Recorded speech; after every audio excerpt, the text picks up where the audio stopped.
The crack of the auctioneer's gavel echoed across the courthouse steps as Zephyr Kane stepped down from his horse, his weathered hands already moving toward the gun on his hip. On the wooden platform, a girl no more than 17 stood in chains. Her copper hair, catching the harsh Montana sun like wildfire, her chin raised in defiance, despite the tears streaming down her dirt-stained cheeks. "Sold to Mr. Cornelius Blackthorne for $300? The auctioneer bellowed, its voice carrying across the jeering crowd of men who'd gathered to bid on human flesh. Zephyr's Colt cleared leather before the words finished leaving the man's mouth. The shot rang out like thunder, splintering the gavel in the auctioneer's raised fist and sending wood fragments flying. The crowd scattered like startled chickens as Zephyr strode forward, his boots ringing against the courthouse steps. "Afraid there's been a mistake," he drawled, his voice carrying the lazy menace of a rattlesnake in tall grass. "Miss Temperance Holloway ain't for sale." The girl Temperance turned toward him with eyes the color of storm clouds, wide with shock and something that might have been hope.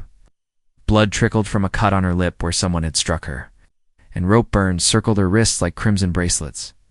Cornelius Blackthorne, a mountain of a man in an expensive suit, stepped forward with his hand on his own weapon. "You got no authority here, Drifter? This is legal. Girl's father signed the papers himself. Legal don't make it right." Zephyr kept his gun trained on the auctioneer while his eyes swept the crowd, cataloging threats, escape routes, and the fastest way to get the girl clear of this hellhole. "And Josiah Holloway's been dead 3 weeks. It's hard for a dead man to sign anything." Murmurs rippled through the crowd. Several men began backing away, suddenly unwilling to be part of whatever was about to unfold. Zephyr had that effect on people. Something in his pale blue eyes promised consequences that most folks weren't prepared to face. "You calling me a liar?" Blackthorne's voice dropped to a growl. "I'm calling you a lot of things, but we ain't got time for the full list." Zephyr pulled a knife from his boot and tossed it to Temperance. "Cut yourself loose, girl. We're leaving." Her hands shook as she sawed through the ropes, but her voice was steady when she spoke. "Why are you helping me? 'Cause nobody deserves to be sold like cattle." He fired another shot over Blackthorne's head as the man reached for his gun. "And because your brother sent me a telegram before he died at Gettysburg, made me promise to look after his family if something happened to him." Temperance's face went white. "Marcus is dead? 3 months now? Took a rebel bullet saving his?" "Commanding officer." Zephyr grabbed her hand as the ropes fell away. "He was a good man. Talked about his little sister every night around the campfire." Blackthorne's gun was halfway out of its holster when Zephyr's second shot took him in the shoulder, spinning him around and dropping him to his knees. The auctioneer dove for cover behind his podium as chaos erupted around them. "Time to go," Zephyr said, pulling Temperance toward his horse. Behind them, angry shouts filled the air as Blackthorne's men scrambled for their weapons. "My mother." Temperance gasped as he lifted her onto his horse. "They said they'd kill her if I ran. Where is she?" "Blackthorne's ranch. He's been holding her to make sure I cooperated." Her fingers dug into his arm. "Please, we can't leave her." Zephyr swung up behind her, his arm coming around her waist to steady her as bullets began whistling past their heads. His horse was fast, but Blackthorne's ranch was 20 miles south, and they'd have a posse on their trail within the hour. "What's your mother's name?" he asked, spurring his mount toward the edge of town. "Magnolia. Magnolia Holloway." The name hit him like a physical blow. After all these years, after all the miles he'd traveled trying to forget, fate had led him straight back to the woman who'd once held his heart in her gentle hands. "Hold on tight," he told Temperance, his voice rougher than before. "We're about to find out just how fast this old horse can run." As they thundered out of Cedar Ridge with a dozen riders in pursuit, Zephyr found himself wondering if Magnolia would even remember the young soldier who'd loved her before the war. Before Marcus had introduced her to his friend Josiah Holloway, before duty and honor had torn them apart. Now, 20 years later, he was riding straight back into the past to save the woman who'd married another man. Some promises, he thought, grimly were harder to keep than others. The abandoned silver mine cut into the mountainside like a wound, its entrance hidden by fallen timber and 20 years of neglect. Zephyr guided his lathered horse into the shadows just as the sound of pursuing hoofbeats echoed off the canyon walls behind them. "They'll find us," Temperance whispered, her body trembling against his back. She'd been silent for most of their flight, processing the news of her brother's death, but now fear was setting in. Not here, they won't. Zephyr dismounted and helped her down, his hands gentle, despite the urgency of their situation. "This mine's been my hideout for 3 months. Got water, supplies, and 3 different ways out, if trouble comes calling." He led his horse deeper into the tunnel, where a small camp was set up among the old mining equipment. A bedroll, saddlebags, and enough provisions for a week spoke of a man who'd learned to live light and move fast. "You've been watching us?" Temperance said, understanding dawning in her eyes. "Watching me. Watching over you. There's a difference." Zephyr struck a match and lit an oil lamp, casting dancing shadows on the rock walls. "Marcus made me promise to keep his family safe. Took me 2 months to track you down after I got word he'd died. But you were too late." Her voice cracked. "Father's debts to Blackthorn, the mortgage on the farm. By the time you found us, we'd already lost everything." Affer studied her face in the lamplight, seeing echoes of magnolia in the shape of her eyes, the stubborn set of her jaw. "Tell me what happened." "All of it." Temperance sank onto a wooden crate, exhaustion finally claiming her.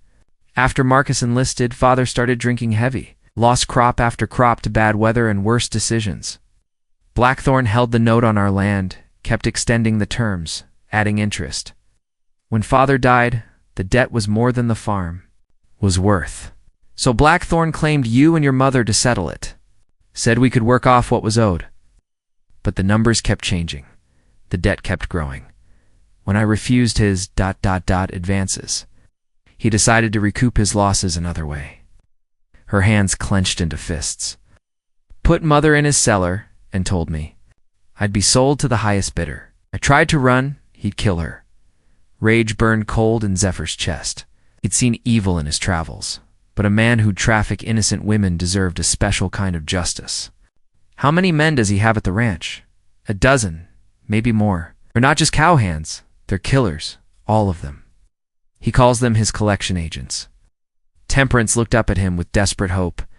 "You can't go there alone. It's suicide." "Been. We'll call that before." Zephyr checked his rifle, counting cartridges by touch. "Usually by men who didn't know me very well." "Who are you?" she asked quietly. "Really?" Marcus never mentioned a friend named Zephyr Kane. The name hung between them like a loaded gun. Zephyr had been using it for so long he'd almost forgotten. The man he'd been before the war, before the world had gone to hell, and he'd become someone harder, colder, more dangerous. "Marcus knew me as Ezra Montgomery," he said finally. "Zephyr Kane is what I became after. After I lost everything that mattered." Recognition flickered in her eyes. "Montgomery." Mother used to mention that name sometimes when Father wasn't around. She'd get this sad look and say it real quiet, like it hurt to speak it. So Magnolia did remember.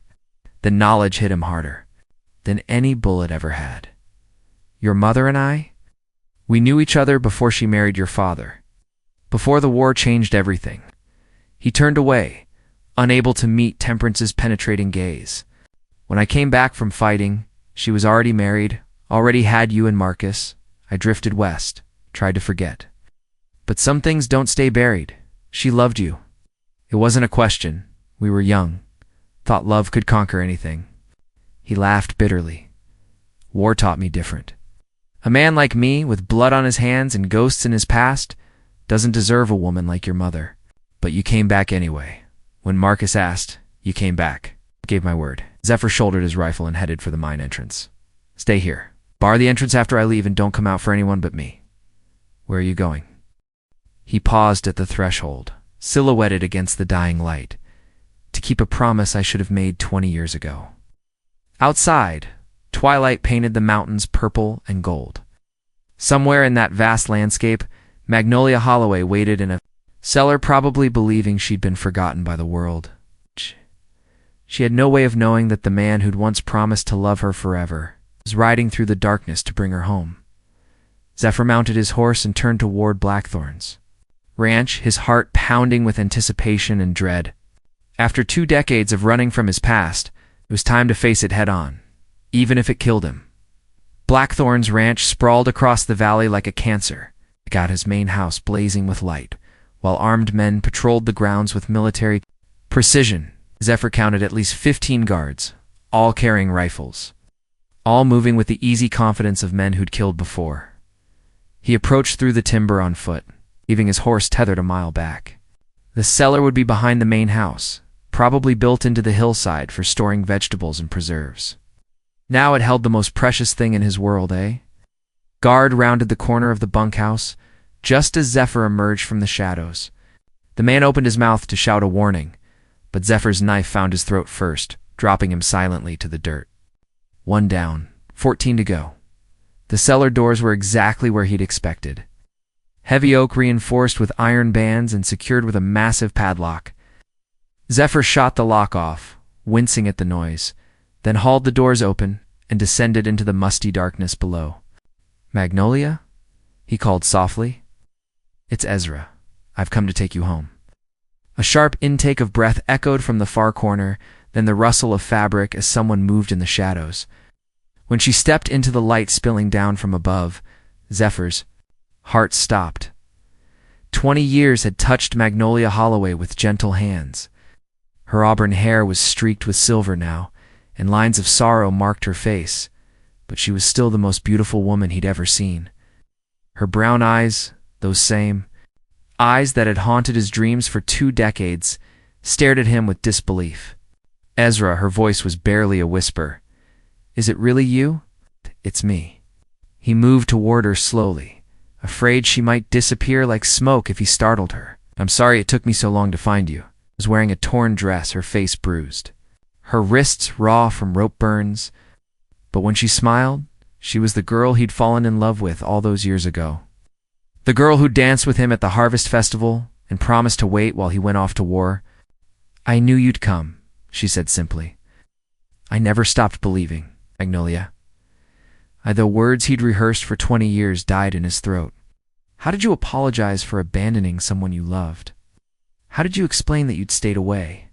Because you thought it was best for everyone?" "We have to go," he said instead, taking her hand. "Temperance is safe, but Blackthorn's men will have heard that shot." They climbed out of the cellar into chaos. Shouts filled the night air as guards converged on their position, lanterns bobbing like fireflies as armed men searched the darkness. Zephyr pulled Magnolia behind a water trough just as the first bullets began flying. "This way," he whispered, leading her toward the barn. If they could reach the horses, they might have a chance. They made it halfway across the yard before a voice boomed out of the darkness. "That's far enough, Montgomery." Cornelius Blackthorn stepped into the light, his arm in a sling from Zephyr's earlier shot, a .44 in his good hand. Behind him stood a dozen armed men, all with weapons trained on the couple crouched behind the trough. "Let her go," Blackthorn called. "This is between you and me." "Everything's between you and me now," Zephyr replied, his own gun ready. "You made it personal when you put your hands on my family." "Your family?" Blackthorn laughed. "She's not your family, Drifter. She's my property. Both women are, until their debt is paid. The debt died with Josiah Holloway. You know it, and I know it. Debt transfers to the family, legal and binding." Blackthorn's smile was predatory. "Of course, I might be willing to make a deal. I'll walk away now and I'll keep the woman as a housekeeper instead of selling her. Might even let her visit her daughter once in a while." Magnolia's hand found Zephyr's arm. "Don't," she whispered. "Don't sacrifice yourself for me. Not again." The words hit him like a slap. She knew. Somehow she'd always known why he'd really left after the war, why he'd chosen to disappear rather than fight for her. "I was a coward 20 years ago," he said quietly, his eyes never leaving Blackthorn. "Thought I was protecting you by walking away. Thought you deserved better than a man with blood on his hands. You thought wrong?" Her voice was stronger now, filled with the same steel he remembered from their youth. "I chose you, Ezra. I would have chosen you every time." "Time for talking's over," Blackthorn snarled. "Drop your weapon, or I'll put a bullet in the lady." Zephyr felt the familiar calm descend, the cold focus that had kept him alive through 100 gunfights. He'd been running from his past for 20 years, but some things were worth standing and fighting for. "Counteroffer," he said, rising slowly. To his feet, "You and me. Right here, right now. Winner takes all. You're outnumbered 15-1. Then the odds are almost fair." Zephyr stepped clear of the water trough, his hand hovering over his gun. "What do you say, Blackthorn? Man to man, or are you yellow?" The insult hung in the air like smoke. Around the yard, Blackthorn's men shifted restlessly, waiting for orders. But their boss was smiling now, confident in his superior numbers and strategic position. "Your funeral, Montgomery?" he said, and went for his gun. Zephyr's Colt cleared. Leather like liquid lightning, the muzzle flash splitting the darkness as Blackthorn's shot went wide. The bigger man staggered backward, clutching his chest, his face a mask of shock as he realized he'd been outdrawn. By a man twice his age, but the fight was far from over. The yard erupted in gunfire as Blackthorn's men opened up, bullets whining off the water trough and splintering the barn door behind them. Zephyr grabbed Magnolia and rolled behind a pile of hay bales, his mind already calculating angles and ammunition. "Stay down," he told her, ejecting spent cartridges and reloading with practiced efficiency. "This is about to get messy, Ezra." She caught his arm as he prepared to return fire. "I need you to know, I never stopped loving you, not for one day in 20 years. Her words gave him strength he'd forgotten he possessed. Oh. This wasn't just about keeping a promise to Marcus anymore. This was about reclaiming the life he should have fought for 2 decades ago. A shadow moved near the barn.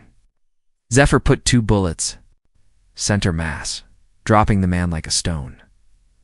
11 left. Kill them both. Someone shouted from the bunkhouse. Blackthorn's orders were clear. More gunfire erupted from multiple directions. These weren't just hired hands, they were professionals, coordinating their attack with military precision. Zephyr had walked into a trap, and now he and Magnolia were pinned down with dwindling ammunition and no clear escape route. A bullet creased his shoulder, drawing blood. Another shattered the hay bale inches from Magnolia's head. They needed a miracle, or they needed help. They got both. The sound of approaching hoofbeats thundered across the valley, followed by the distinctive crack of Spencer rifles. Zephyr risked a look over the hay bales and grinned despite their desperate situation. Temperance. Holloway came riding out of the darkness like an avenging angel, leading a dozen men in cavalry blue. The 7th Montana Volunteers, Marcus's old unit, had come to settle accounts with the man who dishonored their fallen comrade's family. "This is Sergeant Riley." A voice boomed across the yard. "By order of the territorial governor, you're all under arrest for human trafficking and murder? Throw down your weapons." Blackthorn's men hesitated, caught between the soldiers and Zephyr's position. It was the opening he needed. "Now," he shouted to Magnolia, pulling her to her feet as he laid down covering fire. They ran for the barn as the cavalry charged into the yard, sabers gleaming in the moonlight. Gunfire erupted from every direction, but it was one-sided now. Blackthorn's killers were good. They weren't prepared to face veteran soldiers with a personal grudge. Inside the barn, Zephyr found Blackthorn propped against a stall door, blood spreading across his white shirt. The man was dying, but his eyes still burned with malice. "You think you've won?" he gasped. "There are others like me, men who'll pay good money for a woman like her. You can't protect her forever. Watch me." Zephyr knelt beside him, his voice deadly quiet. "But first you're going to sign a paper clearing the Holloway debt. All of it. Go to hell." Zephyr pressed his gun barrel against Blackthorn's wounded shoulder, earning a scream of agony. "Wrong answer? Try again." It took 5 minutes and considerable persuasion, but Blackthorn finally signed the document that would free the Holloway family from their bondage. As his signature dried on the paper, the last breath left his body. Outside, the gunfire had stopped. Sergeant Riley appeared in the barn doorway, his uniform dusty, but his grin wide. "Area's secure, sir. We lost 2 men, but none of Blackthorn's gang survived. Thank you, Sergeant. Marcus would be proud. That girl of yours has brass isle. Give her that. Rode 20 miles through Apache country to find us. told us the whole story. Riley tipped his hat to Magnolia. "Ma'am, your son was the finest soldier I ever served with. Saved my life at Shiloh." As the soldiers began cleaning up the aftermath, Zephyr found himself alone with Magnolia in the barn's shadowed interior. 20 years of separation stretched between them like a chasm, but her eyes held the same love he remembered from their youth. "What happens now?" she asked quietly. "Now we go home, the three of us together?" Autu reached for her hand, marveling at how perfectly it fit in his. "If you'll have me. If you can forgive a fool who wasted 20 years running from the best thing that ever happened to him." "Ezra Montgomery," she said, tears streaming down her face. "I've been waiting for you to come home since the day you left. The answer is yes. It's always been yes." When they kissed, it was like the first time all over again, sweet and desperate and full of promises for the future. Outside, Temperance's laughter rang across the yard as she helped the soldiers load their prisoners. The Holloway family was finally free, and Zephyr Kane could finally become Ezra Montgomery again. The morning sun painted the mountains gold as the small procession made its way back toward Cedar Ridge.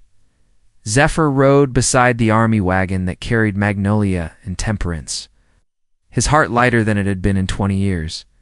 Behind them, Sergeant Riley's men escorted 3 surviving members of Blackthorn's gang to face territorial justice. "Look," Temperance said suddenly, pointing toward the horizon. Smoke. Sure enough, a thin column of black smoke rose from the direction of town. Zephyr spurred his horse forward, a sick feeling growing in his stomach. They'd been gone all night, plenty of time for Blackthorn's allies to exact revenge on the community that had harbored his enemies. What they found in Cedar Ridge made his blood run cold. The courthouse was a charred ruin, still smoldering in the morning air. The jail was nothing but blackened timbers. Half the main street lay in ashes, and the survivors huddled in the church, their faces hollow with shock and fear.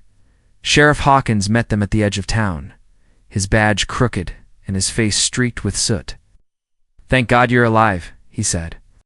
"We thought they'd killed you all." "What happened here?" Zephyr demanded. "Blackthorn's brother. Jebediah rode in with 30 men around midnight, said he was collecting what was owed him. When we refused to tell him where you'd gone, they started burning." Hawkins gestured helplessly at the destruction.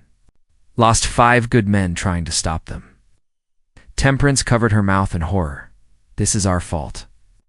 All these people, because of us." "No," Magnolia said firmly, climbing down from the wagon. "This is because evil men thought they could terrorize innocent people. We didn't cause this. They did." "Where's Jebediah now?" Zephyr asked. "Rode south with his gang. Said he'd be back in 3 days to finish what he started if you didn't surrender yourself to him." Hawkins spat in the dirt. "Man's pure poison, just like his brother was." Sergeant Riley rode up beside them, his face grim. "Sir, my orders are to escort the prisoners to Fort Benson and return to regular patrol." "Can't stay to help with this." Zephyr nodded. He'd expected as much. The army had done their part by helping rescue Magnolia and breaking up Blackthorn's operation. The rest was up to him. "Take the prisoners and go," he said. "This isn't your fight anymore. Like hell it isn't." Riley dismounted and stood at attention. "Marcus Holloway saved my life, and I don't forget debts like that. It's got 5 men willing to volunteer for extended leave, if you'll have us. This could get us all killed. Been dead before. Didn't much like it." Riley grinned. "Besides, these folks need help rebuilding, and Jebediah Blackthorn needs killing. Seems like a good way to spend a vacation." By noon, word had spread throughout the territory. The Blackthorn brothers had terrorized 3 counties for over a decade, using debt and violence to build their empire. Now that Cornelius was dead, his brother was determined to finish what they'd started. But something had changed in Cedar Ridge. Instead of cowering in fear, the townspeople began preparing for war. Men who'd never held weapons cleaned old rifles and practiced their aim. Women gathered supplies and tended wounds. Children helped pile sandbags and barricade windows. "They're doing this for us," Temperance said, watching the preparations from the church steps. "For our family, they're doing it for themselves," Zephyr corrected. fighting for the right to live free from men like the Blackthorns. We just gave them an excuse to stop running. That evening, as the sun set behind the mountains, Zephyr found Magnolia sitting by the creek that ran through town. She'd changed into a simple dress borrowed from the pastor's wife, and with her hair down around her shoulders. She looked exactly like the girl he'd fallen in love with all those years ago. "Penny, for your thoughts," he said, settling beside her on the grass. "I'm thinking about Marcus, about how proud he'd be to see his town standing up to bullies." She leaned against his shoulder. "And I'm thinking about us, about whether we can really make this work after so much time apart. Are you having doubts? No doubts about loving you? But we're not the same people we were 20 years ago, Ezra. We've both been changed by what we've lived through." He considered her words carefully. She was right. They weren't the innocent young people who'd fallen in love before the war. He'd killed men, lived rough, seen the worst humanity had to offer. She'd buried a husband, raised children, endured hardships he could only imagine. "Maybe that's for the best," he said finally. "Maybe we needed to become who we are now before we could appreciate what we had then." "And what do we have now?" He turned to face her, cupping her cheek in his weathered hand. "A second chance. Chance to build something real and lasting, something that can weather whatever storms come our way. Even if one of those storms is Jebediah Blackthorn and 30 killers, especially then." He kissed her gently, tasting salt tears on her lips. "I'm not running anymore, Magnolia. Whatever comes, we face it together." Above them, stars began appearing in the darkening sky, and somewhere in the distance, a lone wolf howled at the rising moon. In 2 days, Jebediah Blackthorn would return with his army of killers. But tonight, Ezra Montgomery was exactly where he belonged, beside the woman he loved, ready to fight for the life they deserved. Jebediah Blackthorn rode into Cedar Ridge at high noon on the third day, leading 30 of the meanest cutthroats money could buy.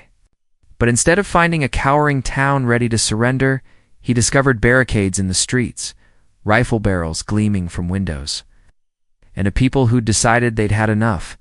Zephyr stood in the middle of Main Street, his duster hanging loose to give easy access to his guns. Behind him, Sheriff Hawkins and Sergeant Riley flanked the makeshift barricades where townspeople waited with grim determination. "You're late," Zephyr called out as Jebediah reined in his horse 50 yards away. "Was starting to think you'd lost your nerve." Jebediah Blackthorn was built like his brother had been, tall, broad, and mean as a cornered badger. But where? Cornelius had been crude and brutish. Jebediah was calculating, his pale eyes taking in every detail of the town's defenses.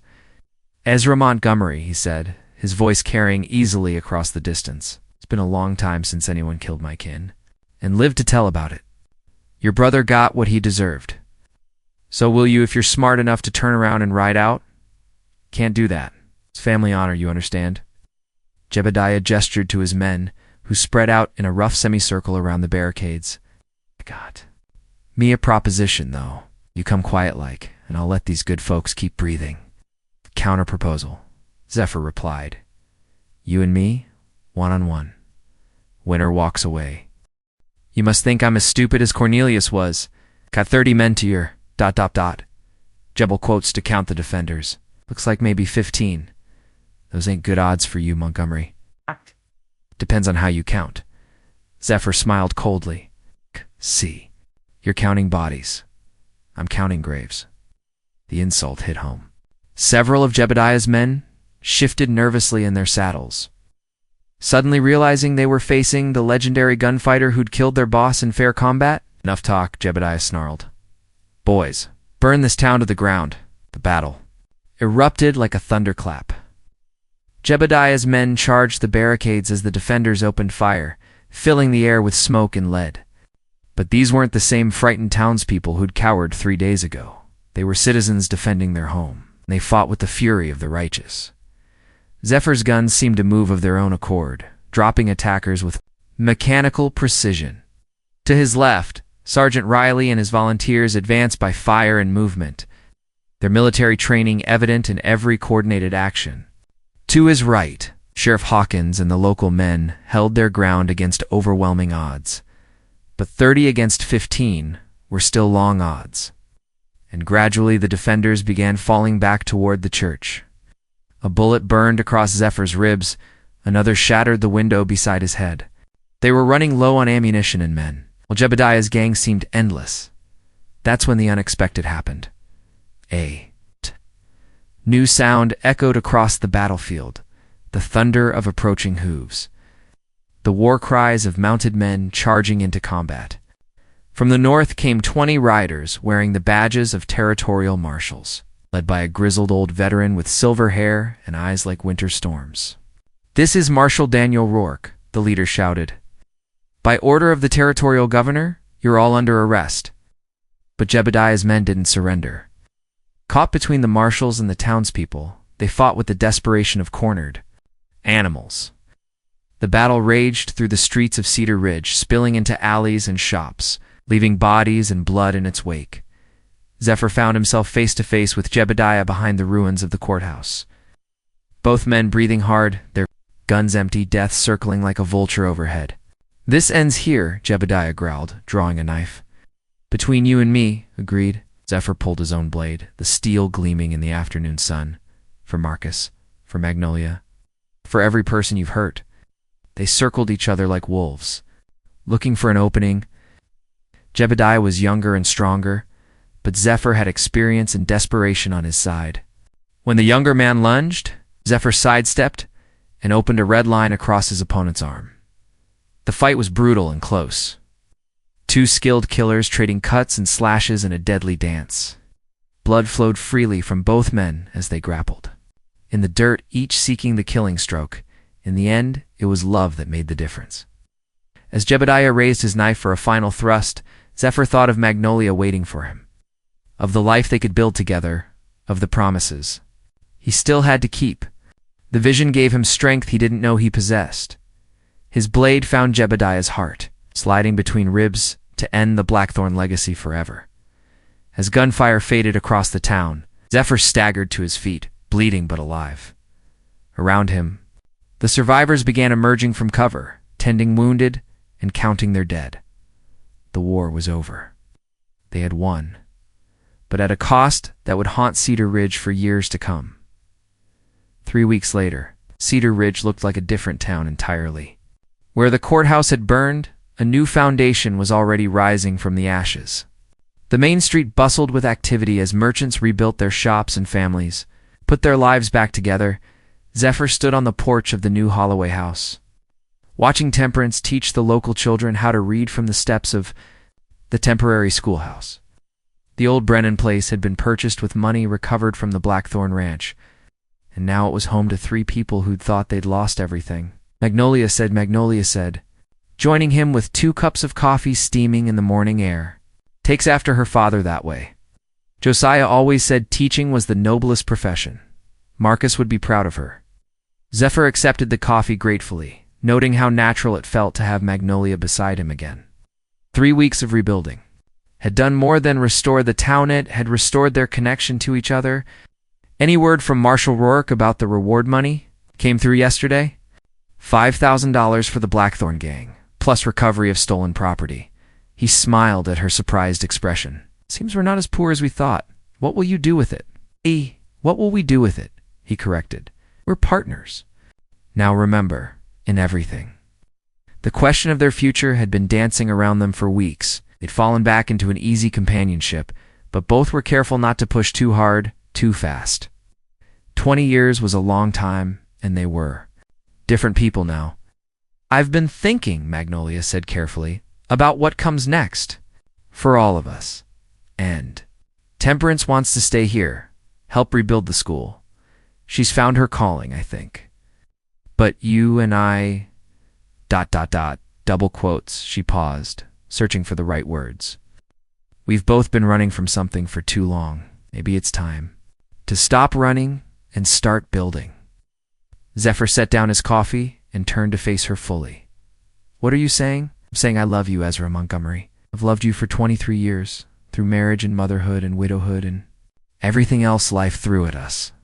I'm saying I want to marry you, if you'll have a woman with gray in her hair and lines on her face." His answer was a kiss that tasted of coffee and second chances, deep and sweet and full of promises for the future. When they finally broke apart, both were breathless and laughing. "Is that a yes?" she asked. "That's a hell yes," he replied, pulling her close again. "But I want to do this right. Court you proper, ask your daughter's permission, get married in the new church when it's finished." Temperance already gave her blessing. Had a long talk with her yesterday. Magnolia smiled at his surprised expression. She said, and I quote, "It's about damn time you two stopped being stubborn and admitted what everyone else could see. Smart girl." Takes after her mother. They were interrupted by the sound of approaching horses. Marshal Rourke rode up with two of his men, their badges gleaming in the morning sun. The old lawman dismounted and tipped his hat respectfully. "Morning, folks. Hope I'm not interrupting anything important." "Hey, just planning a wedding," Zephyr said. "What brings you back to Cedar Ridge, Marshal?" "Couple of things. First, wanted to Let you know, we rounded up the last of Blackthorn's associates. Found M holed up in a canyon south of here, with enough stolen goods to fill a warehouse. That reward money's going to be even bigger than we thought." Rourke grinned and pulled a badge from his vest pocket. "Territorial governor is offering you a job, Montgomery, Deputy U.S. Marshal, with jurisdiction over 3. Counties pays good, pensions better, and you'd be based right here in Cedar Ridge." Zephyr stared at the Silver Star, thinking of all the years he'd spent running from the law instead of serving it. "Why me? Because you're the man who stood up to the Blackthorns when nobody else would. Because you risked everything to save innocent people. Because this territory needs lawmen who understand the difference between justice and revenge." Rourke held out the badge. "What do you say?" Zephyr looked at Magnolia, seeing encouragement in her warm brown eyes. Then he looked at Temperance. "Still teaching the children? Building something good and pure from the ashes of tragedy?" Finally, he looked at the town itself, scarred but not broken. Healing under the careful hands of people who'd decided to stop running and start fighting for what mattered? "I say yes," he said, pinning the badge to his vest. "But I've got conditions. Name them." "First, I want Hawkins as my chief deputy. Man's got sand, and he knows this territory better than anyone. Second, I want assurance that we're done with political appointments and corruption. Any man wears a badge in my jurisdiction earns it with honest work." "Agreed. Anything else?" Zephyr slipped his arm around Magnolia's waist, feeling her lean into his strength. "Yeah, I want 2 weeks off for my honeymoon." Rourke's laughter echoed across the valley. "What? I think that can be arranged." As the marshal and his men rode away, Zephyr found himself looking toward the future with something he hadn't felt in 20 years. Hope. The past was finally buried, its ghosts laid to rest. The woman he loved was beside him. Her daughter was building something beautiful from tragedy, and he had work that mattered. "No regrets?" Magnolia asked softly. "Only one," he replied. "That it took us so long to find our way back to each other. We found our way when we were supposed to. Not a moment before, not a moment after." She stood on tiptoe to kiss his cheek. "Now come on, Deputy Marshal Montgomery. We've got a wedding to plan and a life to build." As they walked hand in hand toward the house where their future waited. The sun climbed higher over Cedar Ridge, warming the valley with golden light. Behind them, Temperance's voice carried on the morning air as she taught the children their letters. Each word a seed planted for tomorrow's harvest. The drifter had finally come home, and love had conquered all the miles between yesterday and forever.